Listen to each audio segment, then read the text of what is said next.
अघोर पंथ, अघोर मत या अघोरियों का संप्रदाय हिंदू धर्म का एक संप्रदाय है। इसका पालन करने वालों को अघोरी कहते हैं। इसके प्रवर्तक स्वयं अघोरनाथ शिव माने जाते हैं।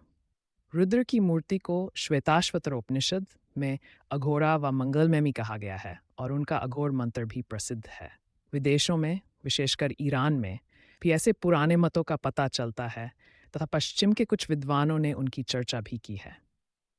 एक अहोर साधक हेनरी बालफोर की खोजों से विदित हुआ है कि इस पंथ के अनुयायी अपने मत को गुरु गोरखनाथ द्वारा प्रवर्तित मानते हैं, किंतु इसके प्रमुख प्रचारक मोतीनाथ हुए, जिनके विषय में अभी तक अधिक पता नहीं चल सका है। इसकी 3 शाखाएं औघर, सरभंगी तथा घुरे नामों से प्रसिद्ध हैं, जिनमें से पहली में कल्लू सिन्हा व कालूराम हुए, जो बाबा किनाराम के गुरु थे। कुछ लोग इस पंथ को गुरु गोरखनाथ के भी पहले से प्रचलित बतलाते हैं और इसका संबंध शैव मत के पाशुपत अथवा कालामुख संप्रदाय के साथ जोड़ते हैं। बाबा किनाराम अघोरितमान बनारस जिले के रामगढ़ गांव में उत्पन्न हुए थे और बाल्यकाल से ही विरक्त भाव में रहते थे। इन्होंने पहले बाबा शिवाराम वैष्णव से दीक्षा ली थी, किंतु वे फिर गिरनार के किसी महात्मा द्वारा भी प्रभावित हो गए। उस महात्मा को प्राय गुरु दत्तात्रेय समझा जाता है, जिनकी ओर इन्होंने स्वयं भी कुछ संकेत किए हैं।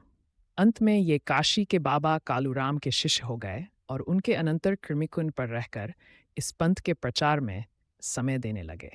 बाबा किनाराम ने विवेकसार, गीतावली, रामगीता आदि की रचना की। इनमें से प्रथम को इन्होंने उज्जैन में शिप्रा के किनारे बैठकर लिखा था। इनका देहांत सन 19 में हुआ। बाबा किनाराम ने इस पंथ के प्रचारार्थ रामगढ़, देवल, हरिहरपुर तथा खमिकुंड पर क्रमश 4 मठों की स्थापना की, जिनमें से चौथा प्रधान केंद्र है। इस पंथ को साधारणतः औघड़ पंथ भी कहते हैं। विवेकसार इस पंथ का एक प्रमुख ग्रंथ है, जिसमें बाबा किनाराम ने आत्माराम की वंदना और अपने आत्मानुभव की चर्चा की है। उसके अनुसार सत्य व निरंजन है, जो सर्वत्र व्यापक और व्याप्य रूपों में वर्तमान है और जिसका अस्तित्व सहज रूप है। ग्रंथ में उन अंगों का भी वर्णन है, जिनमें से प्रथम 3 में सृष्टि रहस्य, कायापरिचि, पिंड ब्रह्मांड, अनाहतनाद एवं निंजन का विवरण है। अगले 3 में योग साधना, निरालंब की स्थिति, आत्मविचार, सहज समाधि आदि की चर्चा की गई है तथा शेष 2 में संपूर्ण विश्व के ही आत्मस्वरूप होने और आत्मस्थिति के लिए दया, विवेक आदि के अनुसार चलने के विषय में कहा गया है। हर हर महादेव। अगर आप महादेव के सच्चे भक्त हो तो एक कथा जरूर सुनिएगा। महादेव का नगर ना करें और हमारे चैनल को सब्सक्राइब करके बेल आइकॉन को दबाइए। ओम नमः शिवाय। इसके अनुयायियों में सभी जाति के लोग, यहाँ तक कि मुसलमान भी। विलियम क्रूक ने अघोरपंथ के सर्वप्रथम प्रचलित होने का स्थान राजपुताने के आबू पर्वत को बतलाया है, किंतु इसके प्रचार का पता नेपाल, गुजरात एवं समरकंद जैसे दूर स्थानों तक भी चलता है और इसके अनुयायियों की संख्या भी कम नहीं है।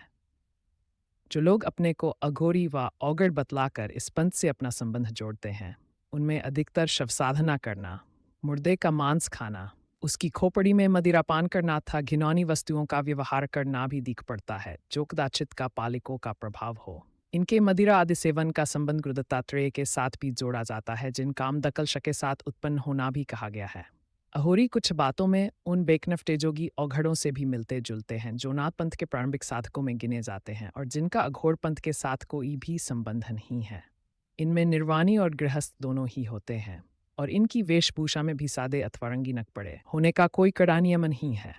अघोरियों के सिर पर जटा, गले में स्फटिक की माला तथा कमर में घाघरा और हाथ में त्रिशूल रहता है, जिससे दर्शकों को भय लगता है।